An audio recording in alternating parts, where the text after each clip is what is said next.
नमस्कार दोस्तों, आपका हमारे channel education point PK for you पे स्वागत है।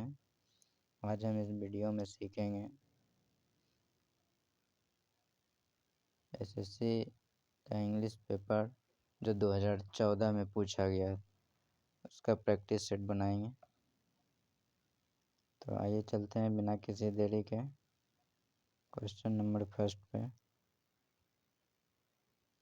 तो इसमें पहला क्वेश्चन है, if I would have realised what a bad shape our library is in, I would have done something to arrest the deterioration। इसमें 4 ऑप्शन में बांट दिया गया है और इसमें एक इरर पार्ट चुनना है। तो इसमें देखते हैं पहला पार्ट में कंडीशनल सेंटेंस है। जब कंडीशनल सेंटेंस होता है तो उसमें हैड का प्रयोग होता है, क्योंकि इधर वुड हैव का प्रयोग हुआ है सेक्शन सी में। तो इसका पेयर चलता है कि जब कंडीशनल सेंटेंस में हैड का प्रयोग होगा तो कंप्लीट सेंटेंस में वुड हैव का प्रयोग होगा। तो पहला ये जो ऑप्शन दिया गया है इसमें ईयर दिख रहा है, तो वुड हैव के बदले यहाँ हैड का प्रयोग होगा। तो इसमें सही उत्तर हो जाएगा हमारा ए। यहाँ मीनिंग देखेंगे, डिटेरियोरेशन का अर्थ होता है स्थिति का बदतर होना, स्थिति का बदतर होना। नेक्स्ट सेकेंड नंबर क्वेश्चन में बोला गया है, he has been enhanced in position as a result of his diligence and integrity. देखिए इसमें जो है बोला है उसने अपने पोजीशन में बढ़ोतरी किया है as a result of his daily, अपने प्रतिष्ठा और इंटेग्रिटी के कारण या रिजल्ट के परिणाम स्वरूप। तो उसके पोजीशन में बढ़ोतरी हुई है, ना कि उसके पोजीशन बढ़ोतरी कर दी गई है। तो इसका रिजल्ट के परिणाम स्वरूप है, तो ये ऑटोमेटिक हो जाता है। जब आप कुछ भी अच्छा काम करेंगे तो आपका नाम ऑटोमेटिक होगा, ना कि किसी के द्वारा कर दिया जाएगा। तो यहाँ पैसिव में ये नहीं होगा, ये एक्टिव में होगा। तो इसका सही उत्तर हो जाएगा ए। यहाँ पे बिन गलत है, बिन नहीं होगा।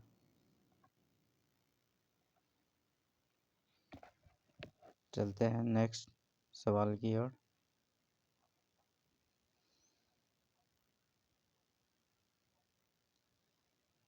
इसमें बोला गया है, it is I who is responsible for the delay. इसमें देखेंगे हु जो कंजंक्शन वर्ड है इसके जस्ट पहले वाले सब्जेक्ट के अनुसार से हेल्पिंग वर्ब होगा। यहाँ इज के जगह एम का प्रयोग होगा। इसका सही उत्तर हो जाएगा हमारा बी। बी में गलती है। नेक्स्ट सवाल, there is only one cure to the evils which newly acquired freedom produces and that cure is freedom। जब आप सेंटेंस में देखेंगे ओनली वन जो कंजंक्शन जुड़ा होता है उसमें ऑल टाइम दैट का प्रयोग होता है, which का प्रयोग नहीं होता है। तो इसमें सही उत्तर हो जाएगा आपका ऑप्शन बी। चलते हैं नेक्स्ट सवाल की ओर। इसमें दिया गया है, he flew over extensively the Pacific last winter.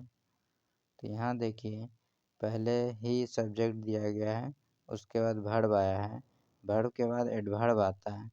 तो एक्सटेंसिवली जो है हमारा ओवर के बाद है, ये पहले होना चाहिए, ओवर बाद में आएगा। तो इसका सही उत्तर हो जाएगा ऑप्शन बी। बी में एरर है, एक्सटेंसिवली पहले और ओवर बाद में होगा। नेक्स्ट सवाल की ओर आगे बढ़ते हैं। नेक्स्ट सवाल में बोला गया है 6 से 10 सवाल में, इसमें है ब्लैंक दिया गया है, इस ब्लैंक को भरना है। तो पहला है 6 number, the student was punished for his blank. मतलब छात्रों को सजा दी गई, किस कारण से सजा दी गई। तो पहला का हिंदी जानेंगे, इम्पुडेंस का मतलब होता है ओ विवेकी, ओ विवेकी यानी बुद्धि ना हो। मोडेस्टी का अर्थ होता है सादगी, ये भोलापन। प्रूडेंस का अर्थ होता है समझदारी। क्लीमेंसी का अर्थ होता है दया या परोपकारिता। तो अब यहाँ से समझ सकते हैं कि स्टूडेंट को किस वजह से सज़ा दी गई। तो निश्चित सी बात है उसकी नासमझी के कारण सज़ा दी गई। तो इम्पुडेंस हो जाएगा इसका सही उत्तर। तो इसका ऑप्शन ए। नेक्स्ट,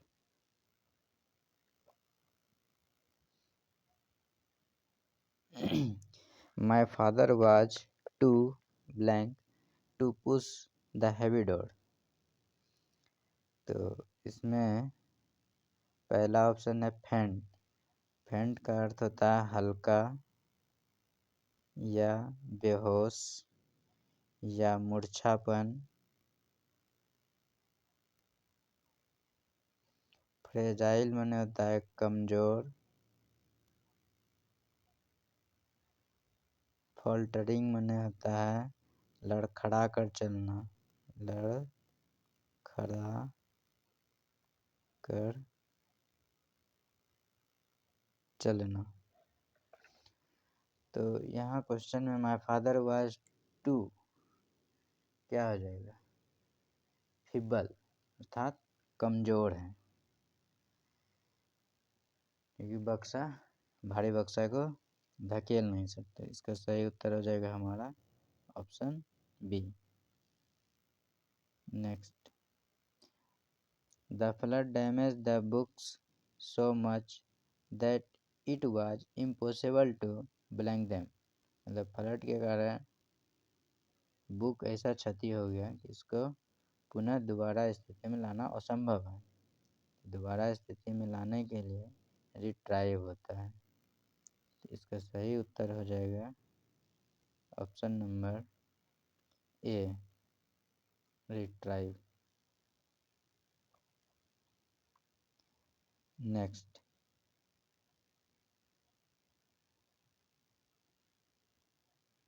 रिट्रेस करता है कोई भी काम करने से कदम वापस ले लेना। चलते हैं नेक्स्ट सवाल की ओर।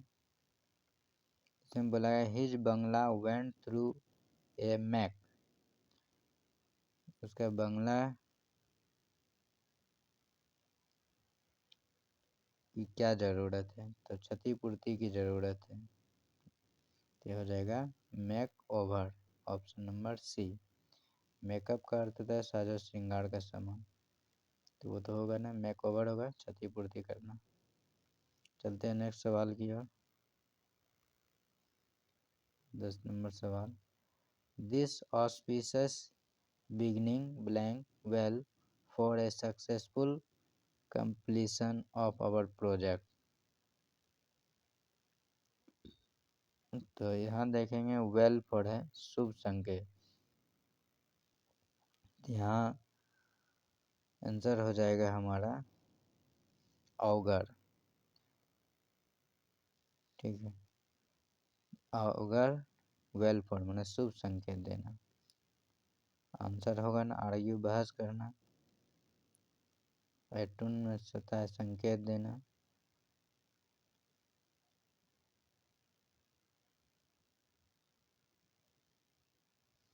चलते हैं नेक्स्ट सवाल की ओर। इसमें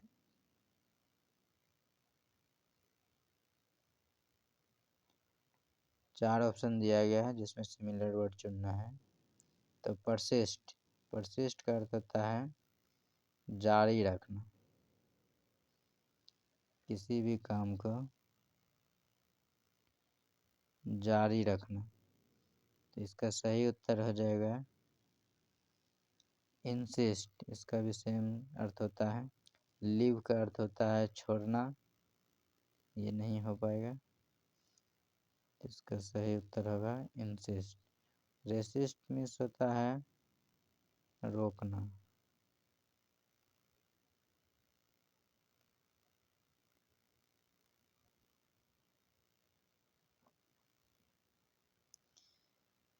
क्विट मीन्स होता है छोड़ना, बाहर निकलना। चलते हैं नेक्स्ट सवाल की ओर। इवेंचुअली का अर्थ होता है आखिरकार या अंततः या अंत में। तो इसका सही उत्तर हो जाएगा ऑप्शन सी, फाइनली। ब्रीफली जान रहे हैं संक्षेप में। सक्सेसफुली सफलतापूर्वक। प्रीवियसली पहले वाला। तो इसका सही उत्तर होगा फाइनली। नेक्स्ट सवाल, इम्पिकेबल इसका मतलब होता है त्रुटि रहित।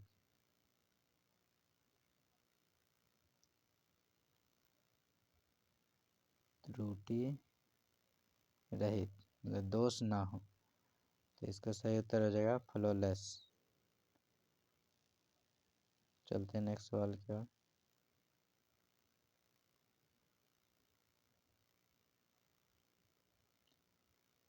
ये 14 से 16 प्रश्न हैं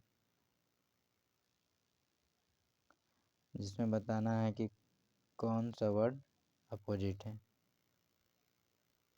तो पहला सवाल जो है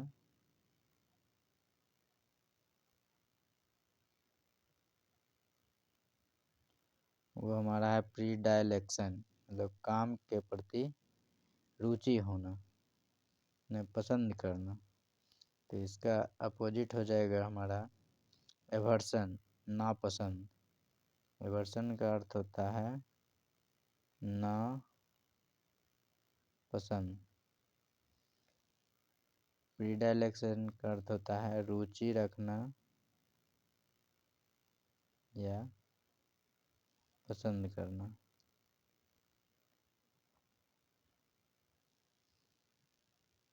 नेक्स्ट सवाल की ओर चलते हैं।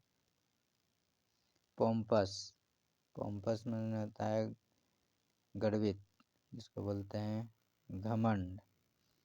तो इसका उल्टा हो जाएगा हम्बल, विनम्र। सीरीन का अर्थ होता है शांत।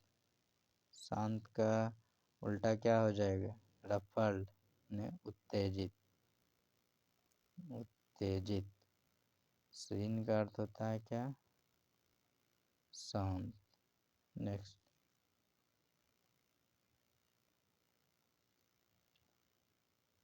इसमें एक सेंटेंस दिया गया है जिसमें कि फ्रेज से संबंधित 4 ऑप्शन में से एक ऑप्शन को चुनना है। तो सेंटेंस के अनुसार से हम समझ सकते हैं कि इस फ्रेज का क्या अर्थ निकलेगा। तो with great difficulties he was able to crave out a niche for himself. बोला कठिनाइयों के साथ भी उसने योग बनाया अपने आप को। मतलब एक क्रेव आउट ए नीचे मतलब अपने आप को एक अच्छा पहचान दिया। तो इसका सही उत्तर हो जाएगा developed a specific position for himself. इसका सही उत्तर हो जाएगा आपका option D. Next, you will succeed if you follow my advice to the letter. To the letter करता है अक्षर से, मैंने पूरी बातों पे ध्यान देना।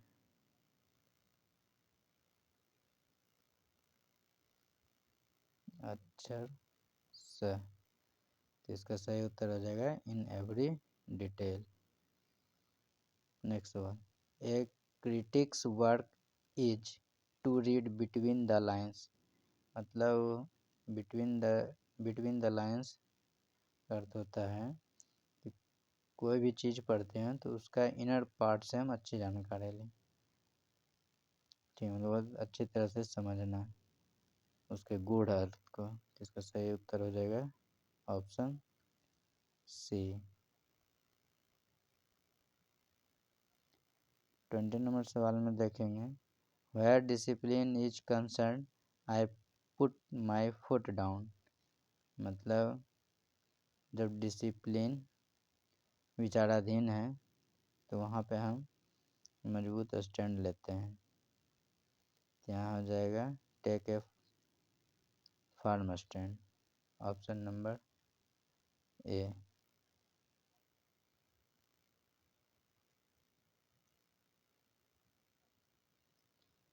नेक्स्ट सवाल में हम देखेंगे,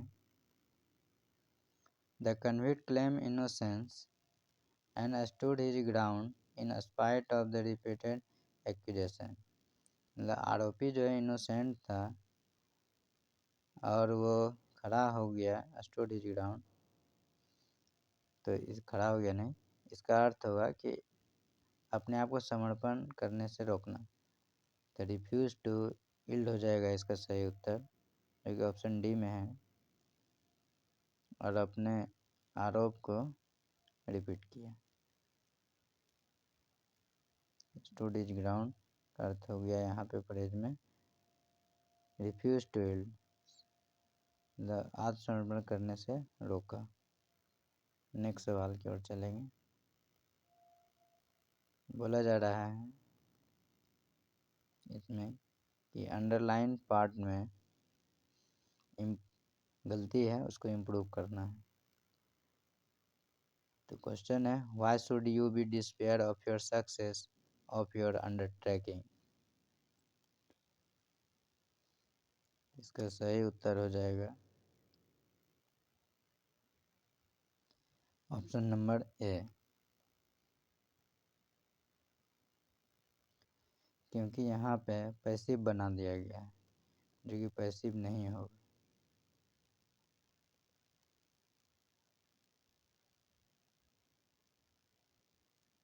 चलते हैं नेक्स्ट सवाल की ओर।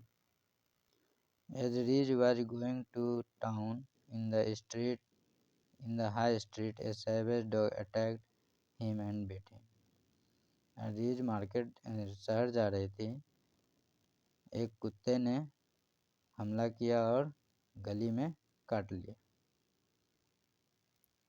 तो ये जो घटना हुई है एक स्ट्रीट में हो रही है, पहले कुत्ते ने हमला किया उसके बाद काटा, और ये कहाँ हुई, कहाँ हुई, शहर में हुई। तो इसका सही उत्तर हो जाएगा ऑप्शन नंबर ए।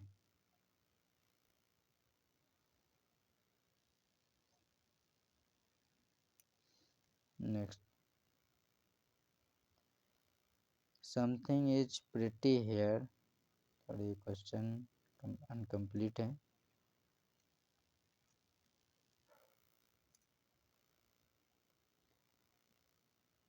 बत्तीस से 38 नंबर सवाल में वन वर्ड चुनना है।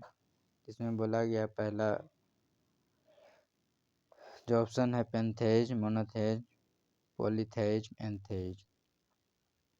बिलीव्स ऑफ मैनी गॉड, कई सारे देवताओं में विश्वास रखना, तो इसका सही उत्तर हो जाएगा पॉलीथेज, बस सर्वेश्वरवाद, सभी भगवान में विश्वास करना, सर्वेश्वरवाद।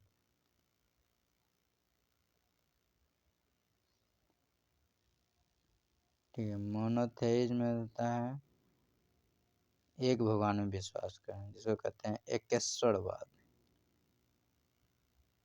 एकेश्वरवाद। एथियज्म होता है किसी पर विश्वास ही ना करना, मतलब कि नास्तिक, जिसको आप कहते हैं नास्तिक। पैंथेइज्म का अर्थ होता है भगवान में विश्वास करना, या भगवान में विश्वास करना। चलते हैं नेक्स्ट सवाल। तो इसका आंसर जान लेते हैं पहले, पॉलीथियज्म हो जाएगा। चलते हैं नेक्स्ट सवाल की ओर। A cluster of flowers on a branch, मतलब ब्रांच पर जो फूलों का झुंड है उसको क्या कहते हैं? इसको कहते हैं इनकैंडिसेंस, सॉरी इनफ्लोरेसेंस होगा। जो टहनी पर फूल लगता है उसको इनफ्लोरेसेंस कहते हैं। चलते हैं नेक्स्ट सवाल की ओर। A person who believe that only selfishness motive human action, तो इसका सही उत्तर हो जाएगा साइनिक, कटु, जो अपने ही विचारों में मग्न रहता है, अपने ही क्रियाकलापों में, तो साइनिक कहते हैं। एग्नोस्टिक, इसका अर्थ होता है अज्ञेयवादी। सेप्टिक, शंकालु। साइनिक, कटु। माइसोजिनिस्ट, स्त्री दोषी। चलते हैं नेक्स्ट सवाल की ओर। ए हाईली स्किल्ड म्यूजिशियन, इसका सही उत्तर हो जाएगा वर्चुअसो, सद्गुणी।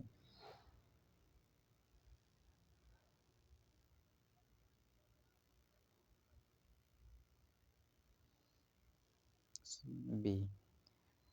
अगला सवाल। A method of boiling briefly to cook food slightly, मतलब एक ऐसा विधि जिसमें धीरे धीरे हम खाना को पकाते हैं, जिसको कहते हैं पार बॉयल।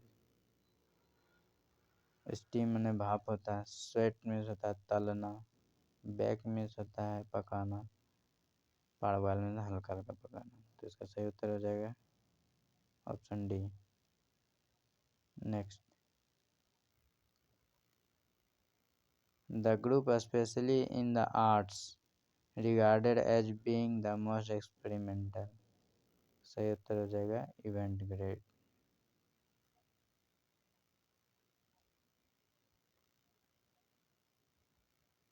नेक्स्ट 38 नंबर क्वेश्चन में बोला जा रहा है one who helps people by giving them money और अदर एड। इसमें ध्यान दें कि जो क्या बोला, पीपल जो पैसा दे रहा है और सहायता दे रहे हैं उसको कहते हैं बेनिफैक्टर, ऑप्शन ए। इसको परोपकारी भी कहते हैं, परोपकारी। जो ये सभी लाभ पाता है उसको कहते हैं लाभार्थी।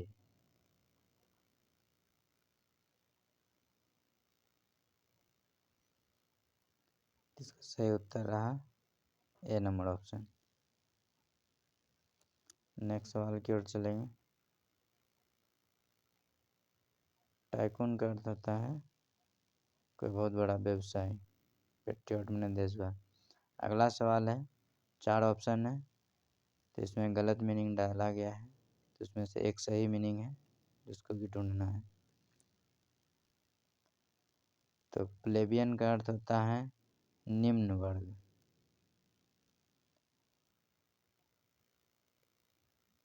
निम्न वर्ग। तो इसका सही उत्तर होगा PLEBIAN, PLEBIAN, ऑप्शन सी।